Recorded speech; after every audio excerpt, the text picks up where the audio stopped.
Hello, this is TA Dragracer, and you are having a test drive in Assetto Corsa.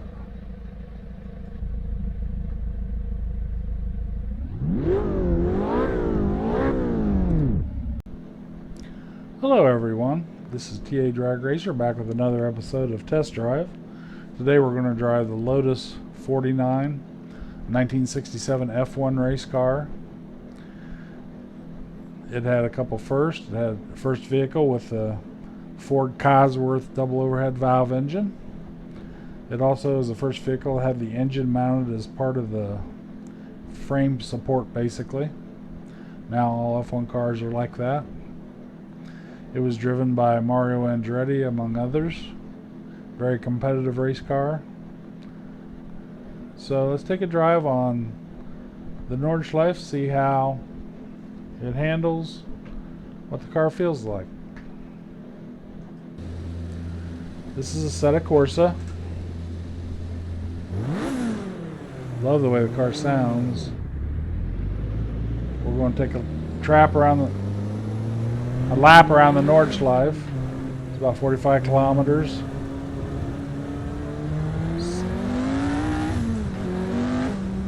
I love Assetto Corsa. I'd never be able to drive a car like this in real life. I'll probably never be on the Nordschleife in real life. I started sim racing about a month ago. I really enjoy it.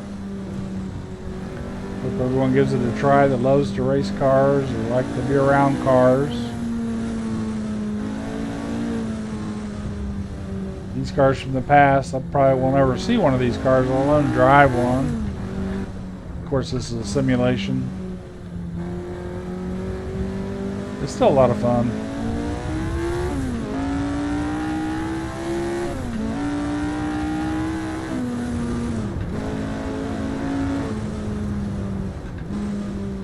I love using an H pattern shifter.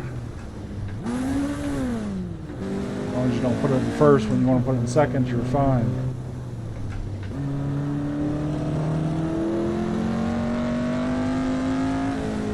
I can't even get this car close to its limits.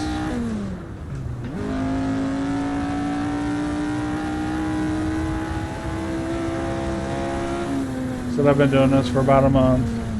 Have a lot to learn.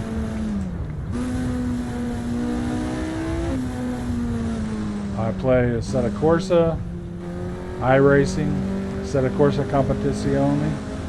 Going for my licensing in iRacing. I have a D license in oval racing. Waiting for the season to change. I've already qualified for my C license. Looking forward to that, trying some new classes. Assetto Corsa has a wide variety of tracks, cars, mods. You can download cars that are mods. It's a real opportunity, a real playground just to go out and have fun with a car like this Lotus 49. In iRacing, you get a limited supply of cars when you first sign up. It's a yearly subscription or monthly subscription. You have to buy most of the cars in the tracks you're on.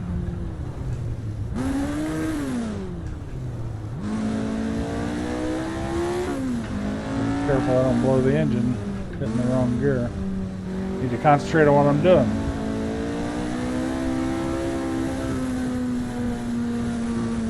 I've only driven on the Nordschleife in simulation for a couple weeks. I'm not solid, so I'm not super familiar with the track.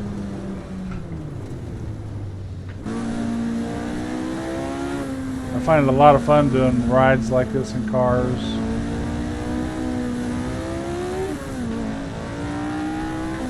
Any chance I get to use an H pattern shifter, I love it.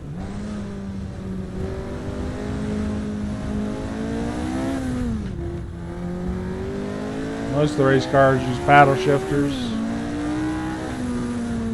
which for modern cars, the paddle shifters are great.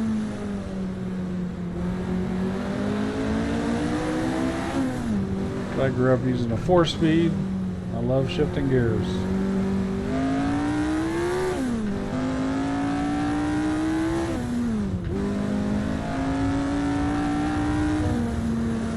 I used to be involved in drag racing, hence my name, TA Dragracer. I started drag racing back, I'm an older guy, I started drag racing back in the 70s.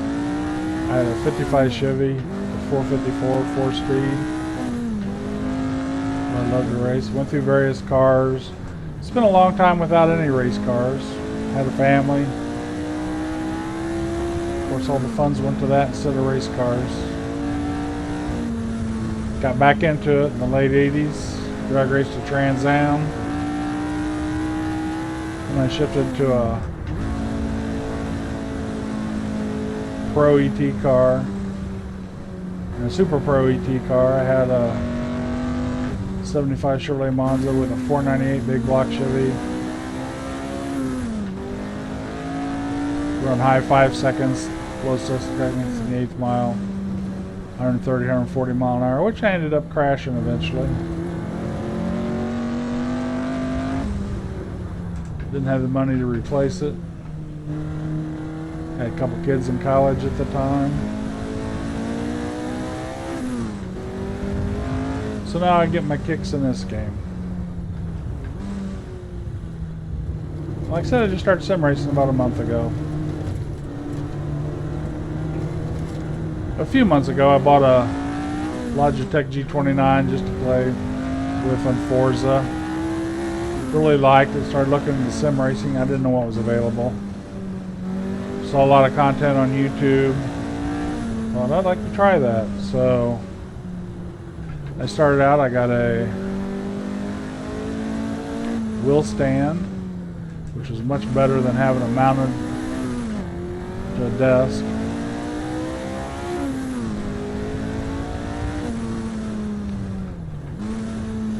Now I've got full sim chassis.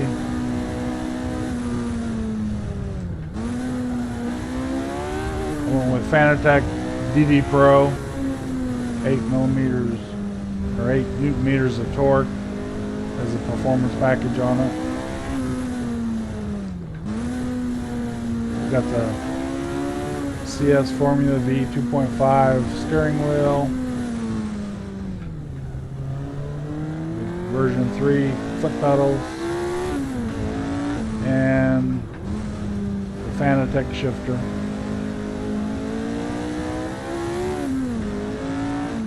It really makes a difference in these games.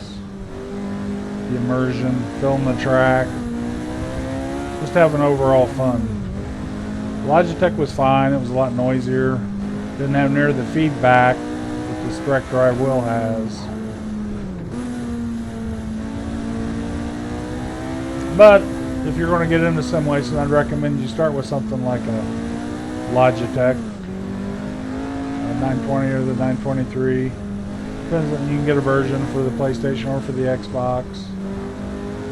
I have a gaming PC that I play almost exclusively on now, and that's what I use this on. But it is fully Xbox and PlayStation compatible. I have a Xbox Series X that I've used it on. But most of sim racing seems to be better on a PC.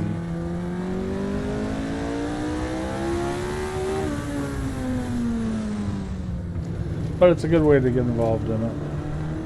Then if it's something you find out you like, then start upgrading your components.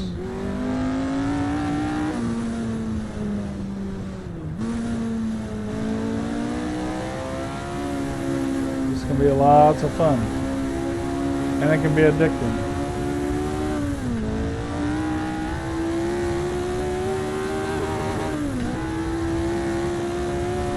See how fast we can get this up to down the straight here.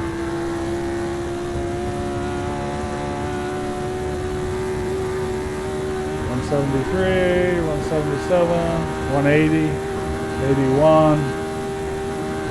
It's about as fast as you're going to go. 180, 181.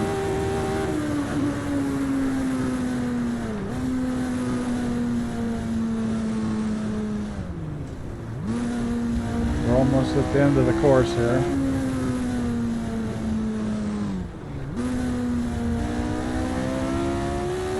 This car is loads of fun to drive. I highly recommend you give it a try if you get a setup that allows you to do it.